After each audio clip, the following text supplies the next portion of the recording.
Assalamualaikum warahmatullahi wabarakatuh.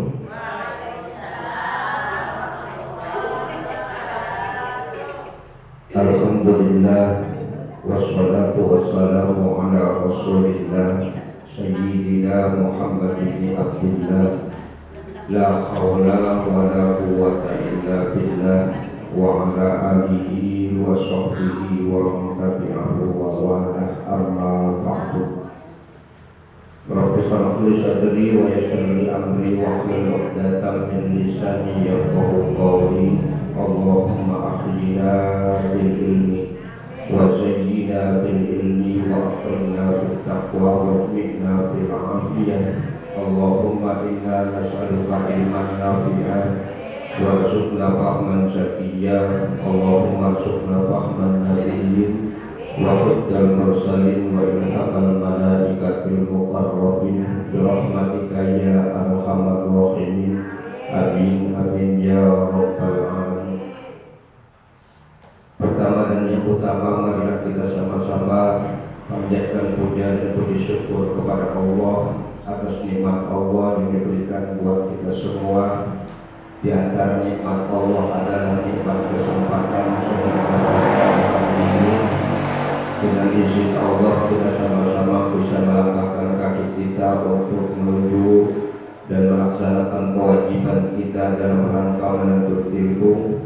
Yang mudah-mudahan kumpulnya kita di sini mendapat ridho dari Allah Subhanahu wa Ta'ala. Setelah kita meninggalkan majlis taklim ini, Allah berikan oleh ilmu yang bermanfaat buat bekal ibadah kita. Amin ya rabbal alamin.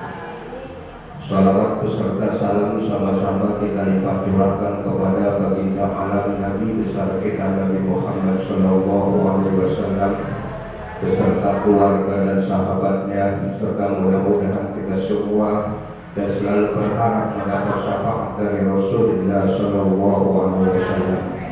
Amin amin ya rabbal alamin.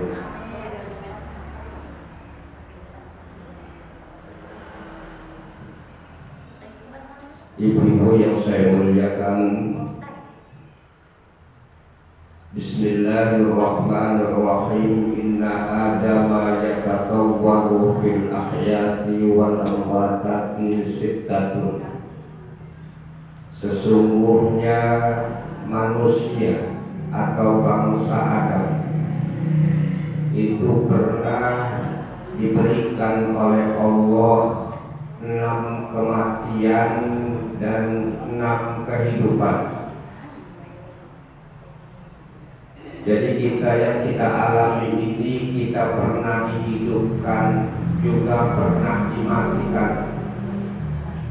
Pertama, Allah Subhanahu wa Ta'ala pernah menghidupkan kita di saat Allah menciptakan Nabi Adam, dan Nabi Adam sudah hidup, maka keluarlah nur dari Nabi Adam, yaitu nur kita, yang pada saat itu kita belum ada jasad, cuma hanya nurnya saja. Dan pada saat itu, ibu-ibu yang saya muliakan, kita ada perjanjian dengan Allah Subhanahu wa Ta'ala. Dan perjanjian itu diucapkan oleh Allah, alastu bi rabbikum. Kata Allah ngomong sama kita yang pada saat itu kita baru nurnya saja, baru cahayanya saja. Allah bertanya sama kita, alastu bi rabbikum, apakah aku ini Tuhan kalian semua? Lalu dijawab oleh kita, qalu bala ya Rabb, benar ya Allah, Engkau adalah Tuhan kami. Jadi kita sudah ada perjanjian oleh kepada Allah Subhanahu wa Ta'ala, mengakui bahwa Allah itu adalah Tuhan kita. Ketika kita dihidupkan di dunia dan ketika kita pindah dari dunia ke alam akhirat, maka janji itu ditagih oleh Allah Subhanahu wa Ta'ala. Pada waktu itu kita belum ingat, karena baru nurnya saja prosesnya. Setelah itu ibu-ibu kita dimatikan lagi dan dihidupkan lagi di saat kita dalam kandungan umur 4 bulan. Dihidupkan lagi. Jadi pertama dihidupkan, dimatikan, dihidupkan dan dimatikan lagi dan dihidupkan lagi. Karena kita mau masuki yang namanya alam dunia. Jadi kita dihidupkan di alam dunia ini yang sudah masyhur likulli ahadin. Setiap seseorang dihidupkan lagi untuk hidup di dalam dunia. Kita hidup di dunia ini adalah satu kesempatan dari Allah Subhanahu wa Ta'ala, yang suatu saat kita bakal melanjutkan perjalanan kita. Yang dikasih kesempatan oleh Allah hidup di dalam dunia ini tidak sama. Walaupun satu keluarga, ada yang dikasih kesempatan hidup di dunia 50 tahun, ada 60 tahun, bahkan kurang dari itu, ada yang 30 tahun pulang duluan, ada yang 25 tahun pulang duluan mendahului orang tuanya. Bahkan ada yang baru keluar cuma mengeluarkan suara nangis aja meninggal duluan. Itu kesempatan kita hidup di dunia cuma masuk saja itu, bukan nakut-nakut ini cuma biar takut aja. Sebab kita harus ingat bahwa kita bakal berjalan lagi, bakal kembali lagi. Inna lillahi wa inna ilaihi raji'un.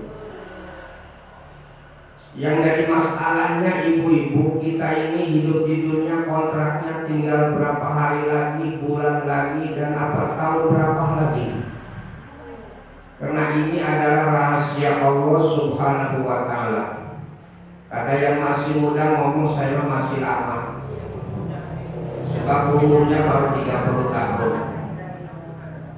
Umur meninggal umur umat Nabi Muhammad 63 tahun. Berarti umur saya masih 33 tahun lagi, kata yang masih muda. Yang tua ngomong lagi, enggak begituan, enggak harus 63 tahun, bahkan tetangga saya ada yang 100 tahun. Sekarang saya baru 50 tahun, berarti 50 tahun lagi. Padahal malaikat maut udah ngincer-ngincer baik, udah ngintip baik. Nah ibu-ibu yang saya muliakan, tujuannya apa? Karena dulu kita pernah ada perjanjian sama Allah. Alastu bi rabbikum, apakah Tuhanmu? Dijawab oleh kita, iya ya Allah engkau Tuhanku. Pelaksanaannya adalah di dunia ini, pelaksanaannya dunia. Nah setelah nanti ibu-ibu yang saya muliakan, setelah kita kontrak hidup di dunia habis, maka bakal dihidupkan yang ketiga adalah ihyaul qabri. Kita bakal dihidupkan lagi. Jangankan yang masuk ke dalam kubur, yang meninggal dunia karena kecelakaan, umpama pesawatnya jatuh hancur jasadnya, tetap bakal dihidupkan lagi. Enggak harus yang mati dibungkus, disolatin, dimasukkan ke dalam kubur. Semua yang tadinya manusia hidup, makhluk hidup, bakal dihidupkan lagi. Itu harus yakin. Kata siapa? Harus yakin. Enggak yakin kita murtad. Karena memang ini akidah. Orang yang sudah meninggal masuk ke alam kubur itu bakal dibangkitin lagi, bakal dihidupin lagi.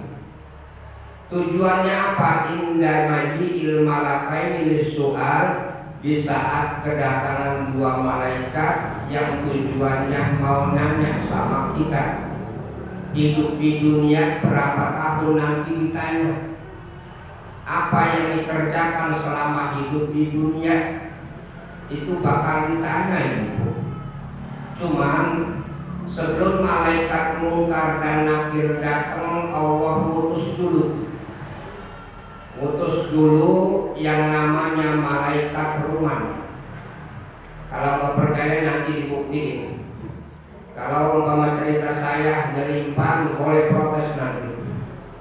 tapi nanti ya. Sebab itu sekarang mah belum bisa. Jadi datang malaikat yang namanya malaikat ruman sebelum malaikat mungkar dan nakir. Apa itu malaikat ruman? Tugasnya membangunkan mayit yang lagi tidur. Yang lagi tidur dibangunin, kata malaikat ruman, bangun-bangun. Didudukkan kita, ditanya oleh malaikat ruman, kata malaikat ruman, bangun. Sekarang tugas kamu mencatat semua amal kamu selama hidup di dunia. Yang baik, yang buruk, yang gede, yang kecil, yang sengaja, yang tidak disengaja, catat semua. Pada saat itu kita bingung ibu. Yang namanya orang nyatet harus ada pulpennya, harus ada bukunya. Sedangkan ketika kita dimasukkan ke dalam kubur, bukan berarti yang kubur itu lupa membawa pulpen, bukan. Karena memang nggak boleh hukumnya. Kata kita, jawab malaikat, saya mau nulis pakai apa? Pulpen nggak dibawain, tintanya juga nggak ada, kertasnya juga nggak ada.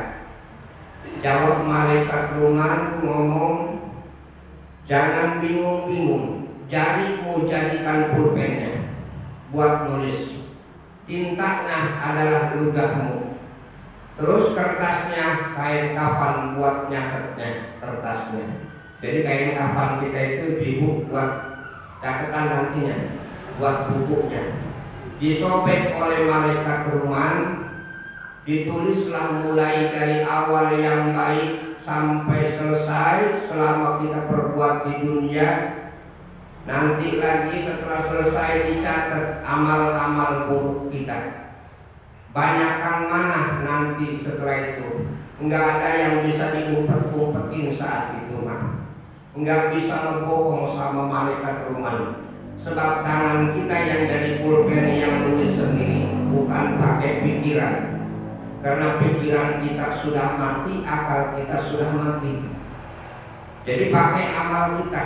Dari tangan yang kerak nulis dari mulai hari Selasa ngaji datang jam 7, terus pulang jam 11, habis pulang jam 11 ngerjain anu. Jadi catatan setiap hari itu dicatat itu. Buruknya sama lagi dicatat. Kalau ketentuannya ibu-ibu yang saya muliakan, setelah dicatat yang banyak itu ternyata amal baik. Kalau ibu-ibu orang kalian kan rajin ngaji. Setiap majlis taklim hadir terus, dicatat semua. Ketika catatannya itu hasilnya yang paling banyak ada amal baik, keluarlah bau harum dari kertas itu, dari kafan itu. Jadi yang namanya malaikat mungkar dan nakir mah tugasnya nggak berat ibu. Tugasnya nggak berat sebab udah ketahuan. Kalau mayit itu ahli khair, baunya harum wangi.